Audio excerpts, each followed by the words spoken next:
RE4 was great. Dude, I was literally on forums talking about how RE4 would never come out on PlayStation. He gave Miyamoto his word. RE4 is GameCube exclusive for life. You stupid Sony fucking shills. You idiots Xbox fans. You'll never get to enjoy it. It's the best fucking game. RE4. It's so fun. You guys will never enjoy it. It's for adults. GameCube is an adult console, and you guys don't even get it. And then, of course, it didn't sell very well, so they had to release it on... They had to release it on fucking PS2. And I think he promised. I literally think he gave his word. And they had to fucking change it. Yeah, the Resident Evil 4 deal that betrayed Nintendo. With Resident Evil Village just around the corner, it got me thinking about another Resident Evil game with villages in it. And oh yes, I'm talking about that one. It's one of the most influential games ever made. It innovated the third-person action genre. It reinvented survival horror as we know it. And, above all else, it's been ported 11 times. I would know because I've bought it 4 times. Yeah, it's great. Make it 5. And see, it's kind of absurd to think that I've purchased it that many times, not just because I have a problem, but because it was only supposed to belong on one console in the first place. The GameCube. However, there's a piece to this whole thing I didn't remember. I was talking to my co-producer Chris Morris, and I was like, isn't it crazy that Resident Evil 4 is a GameCube exclusive? And he was like, yeah, it was a part of the Capcom 5. And I was like, what? It was this deal Capcom had with Nintendo to make exclusive games for the GameCube, and Capcom just stabbed them in the back. Yeah. I was intrigued. I don't need this stuff. So first, what is the Capcom 5? 18 years ago, 3 years before... Bro, fucking YouTube essayists are like, you know who does this? I mean, it's a compliment, I guess. But his Vince Gilligan. It's so funny when you watch like Breaking Bad or Better Call Saul, and Vince Gilligan's insistence on having the camera put inside something weird. If you really watch it, it's like every scene, they just cut the camera's in a cookie jar, and he like opens the lid. Or they put the camera inside the gas cap, and he's like taking it off. He fucking loves it. It's his favorite trick. And he does it 15 times an episode for every... And it is fun. It keeps it visually interesting. But once you notice it, you can't unsee it. And Ari and I just kept pointing it out. Or Resi even graced this planet, in 2002, Capcom announced this big old partnership with Nintendo deemed the Capcom 5. The press release read, new 5 titles for Nintendo GameCube. Piano 3, Beautiful Joe, Dead Phoenix, Killer 7, and, lastly, Resident Evil 4. Now, with the exception of Resident Evil 4, all these other titles were completely new IPs, and their development would be overseen by Shinji Mikami, who is basically like Mr. Resident Evil Man. He's a big deal. In fact, this whole thing was a huge deal. We're talking one of the biggest companies in gaming, with one of its biggest names, Shinji Mikami, making 5 games, 4 of which were completely new, exclusively for the GameCube. Nintendo fans were excited, like this dude, Chris Scullion, writer of both the Nintendo and Super Nintendo Encyclopedia. As a big kind of GameCube fan, at that point I was already starting to get quite concerned and frustrated that third parties weren't supporting Nintendo. I mean, I was used to it because Nintendo 64 went through the same thing. So when the Capcom 5 were announced, my initial thought was, yay, fine. I mean, obviously, not only was Nintendo getting 5 brand new games, the GameCube was also getting like 5 what could potentially be fantastic exclusives. The GameCube was going to have more stuff that was kind of exclusive to it and gave it its own kind of little character and its own personality. For any console, not just the GameCube, this... It's just funny when you think about it, caring about exclusives. Like, you should want the games, obviously, if you have the console, but it's funny to care, like, no, they need to be only for me. They can't be for anyone else. No one else can enjoy them if they don't have the console I have. That's fucked up. It's really funny to think about. But I was in the trenches. This would have been a big deal, but it was especially so for the GameCube. First, it was not selling well. Now, despite being a more powerful system than the PS2, exclusive were so stupid. I'm glad Epic broke through it. dude, I was reading from Epic today. Epic was talking about what they've learned so far from their Epic Game Store. And they were like, yeah, so exclusives might have been kind of dumb. They spent like $300 million to get games to be exclusive for Epic, and like pretty much all of them were failures. They had like one or two do okay. And they did say the one thing that worked was when we don't do exclusives, but we just give games away for free on Epic. That seems to work because it costs us a lot less money and people will install Epic for that. So that was their lesson. Maybe they've learned from it. There'll be more free games. I still don't fully see the long-term plan. It feels like Epic Games Store is just where you go to get a free game. And then once it's done, you never use it again. Like it never leads to you using the store, which is the whole point.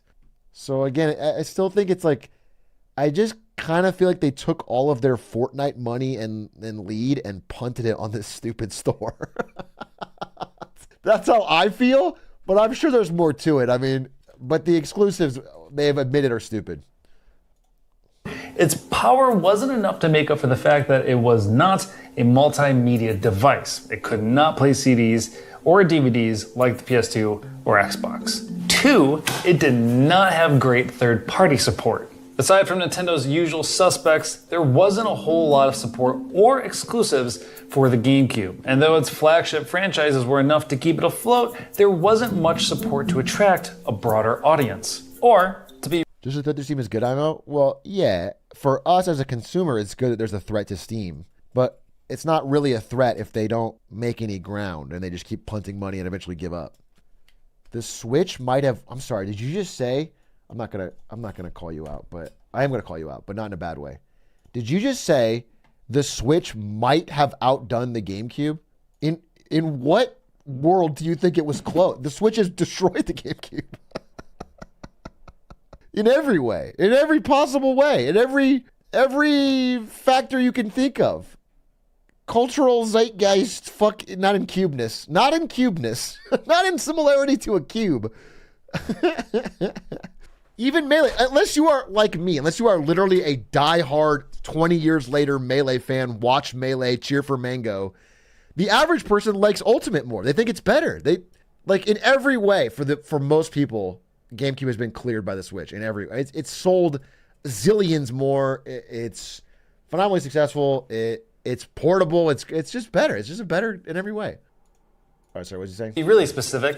It didn't have guns. Oh wait, you know what? I take it back. It's not every way. It's not every way, and that's a good point. This was better.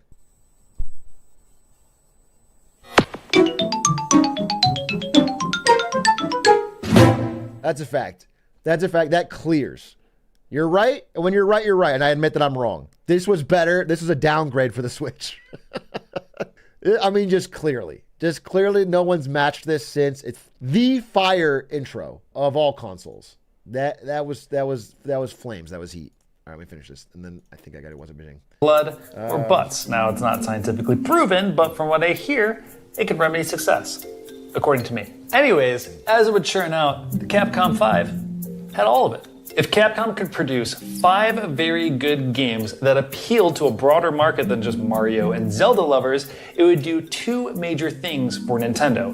Push console sales up and show third-party developers that abandoned Nintendo during the N64 that it was cool to work with them again because they were down with guns, blood, and butts. And all the meanwhile, Capcom would just...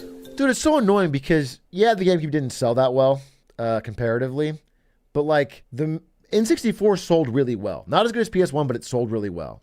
And the reason they didn't make games for it was because it was so fucking expensive to use the cartridges. They were just weird and different and annoying. And so... what do they do for the GameCube? They make these fucking mini discs. Why? Why are they constantly trying to fucking innovate the physical medium? Why not just make the GameCube a little bigger? What was the fucking point, dude?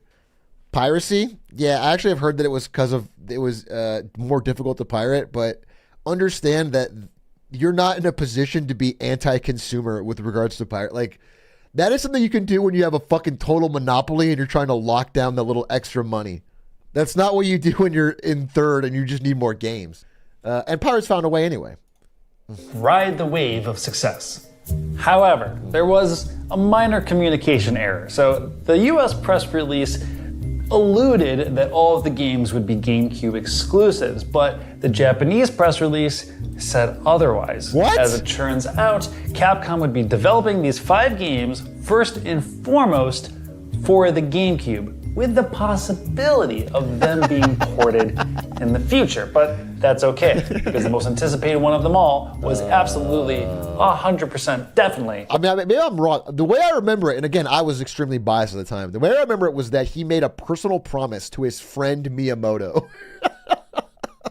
I forgot the director of Resident Evil's name, but I remember as he personally said, we're going to make this for GameCube. We're going to make this work. And then betrayed, okay? And that's how I remember it. A GameCube exclusive. There was even a limited edition GameCube just for it. Look at this. Look. Yeah, I remember that. It was sick.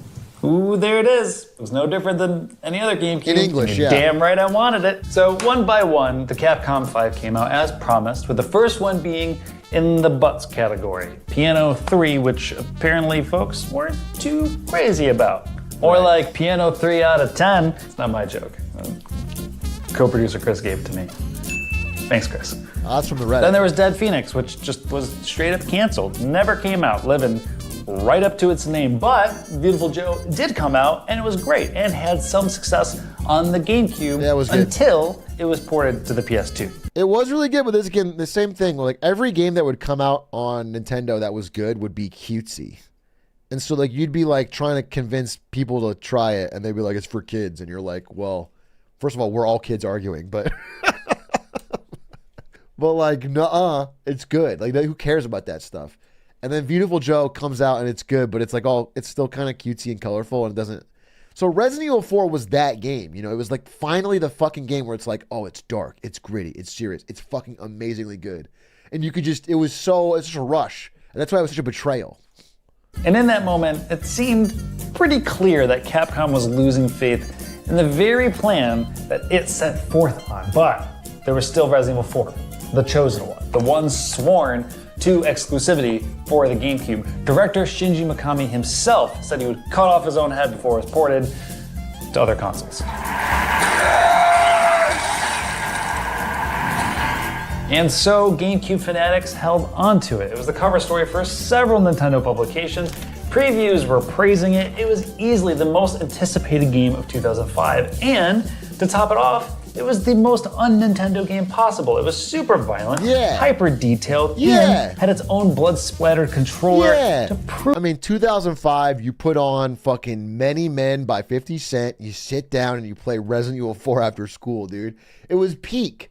It was literally peak, and you couldn't fucking stop it. You put on Locked Up by Akon and Young Jeezy, and you play fucking Resident Evil 4. Prove it. It even had its own website, and you ignore your parents. ResidentEvilController.com.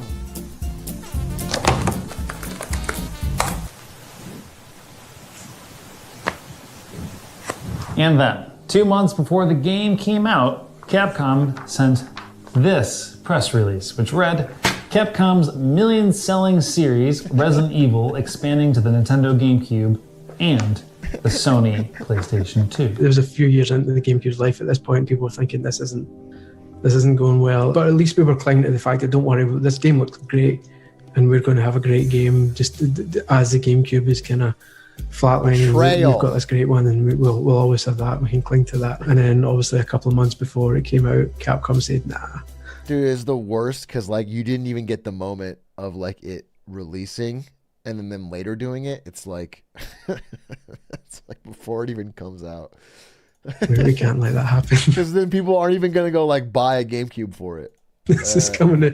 We're not even giving you that. It's coming to PlayStation 2 purely in terms of financial reasons. They had to kind of expand and say, okay, sorry, we know we promised these were exclusives, but now they're coming to PlayStation 2 as well because money.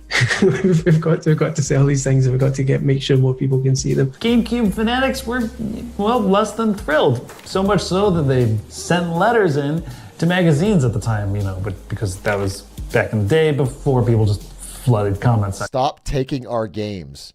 I've heard that Resident Evil 4 is coming to PS2. It's apparently because all fans all over the world requested it. I'm sure there's lots of requests for GTA on GameCube, but does anyone do anything about it? No. That's another great GameCube exclusive out the window. And don't say that it gives more gamers a chance to play a great game, because deep down you know it sucks too. Sam from Leeds. that was my code name. I pretend to be a British youth. Actions. Now, for what it's worth, the Nintendo GameCube did have exclusivity on the game for most of 2005 until it came out on the PS2 towards the end of the year. And as history has told, it's been regaled as one of the greatest video games of all time, being ported from everything to the Nokia phone to the Zeebo, selling over 10 million copies across the 67 some platforms it's been ported to. And Shinji Mikami is still alive and well. He never cut his head off. He just left Capcom instead and formed Platinum Games. Right. Nintendo, on the other hand, well, some speculate that it left them bitter, jaded, stabbed in the back. That was their hope to bring life to the console. It's even circulated that this is all the very reason in which Mega Man and Street Fighter characters were not in Super Smash Bros. Brawl, a game that featured third-party characters like Snake from Metal Gear Solid. Strangely, though, is that most people that worked on the Capcom 5 eventually found their way back to being Nintendo exclusive developers. Like Suda51, who directed Killer 7, is now making No More Heroes 3 exclusively for the Nintendo Switch. Yeah. Then there's Platinum Games, which a lot of the people who work at that studio worked on Beautiful Joe, are now developing Bayonetta 3 How is there more left as to this video? Nintendo Switch exclusive. You solved it. So all the roads somehow led back. I can understand how Nintendo would have been annoyed at third parties for not supporting the GameCube that much, but I also don't really feel like they had much say in the matter. It's not as if companies were suddenly saying, actually, we'd like to make GameCube games now, and Nintendo were saying, no, you had your chance. I wonder how much of it is a case of Nintendo genuinely having a grievance against these companies, or whether it was just a case of them being hurt and not being able to do much about it, because until their systems were popular, they weren't really... Yeah, it's not, I mean, you know, the game costs a lot of money to make. They have to sell it. You have to sell consoles to get them to want to put it on your console. It's not, you know, as a kid, I would get mad at companies for not doing it. But now it's kind of obvious. They don't fucking hate Nintendo. They're not mad at me, a Nintendo user. They're not trying to fucking screw me over. They just wanted to go where the consoles had money. They're going to have much interest anyway. And Capcom seems to have kind of repaired relationships a bit now that Ryu and Ken and Mega Man are on Smash Brothers, and there's more Monster Hunter games coming next year on the Switch. It looks like things have finally been patched up, and that gives me a warm feeling in my tummy. All right. Now, it's kind of impossible to think what would have happened if Resident Evil remained a Nintendo-only franchise. Would Shinji Mikami still be at Capcom instead of going to start Platinum Games? Would Resident Evil 5 or 6 be multiplayer games? I don't know. But what I do know is that Leon Kennedy would have been invited to fight in the Super Smash Bros. Tournament, and Chris Redfield would have never ended up punching a boulder. And I don't know if I'm willing to give up one for the other. Now, looking back and learning about this whole thing, if there's anything about the Capcom 5's legacy that I find extremely interesting, is that this whole thing was an enormous risk for a company like Capcom to make these games new IPs for what was a fleeting console. So I have to give a tremendous amount of merit to Capcom for at least trying something different, even though it must have been a friendship thing, though, right? Intended. As for Resident Evil 4, I'm sure it would have received the exact same praise. Wait, I want to look this up. Just give me 1 second. Was Resident Evil 4 a friendship exclusive? Okay, Shinji Mikami plus Miyamoto. So there's an interview from 2001. Mikami and Miyamoto on new partnership. Biohazard was the code name for Resident Evil 4. Okay, this is Shinji Mikami. Everyone must be surprised because the Biohazard series is now on the GameCube. But I have a clear and strong opinion about being able to enjoy all the Biohazard games on one system. Therefore, the series will be a GameCube exclusive. You fuck! You fuck, dude! You snake! Dude, I knew there was more to it in that video, dude. They were shaking hands. They were shaking hands.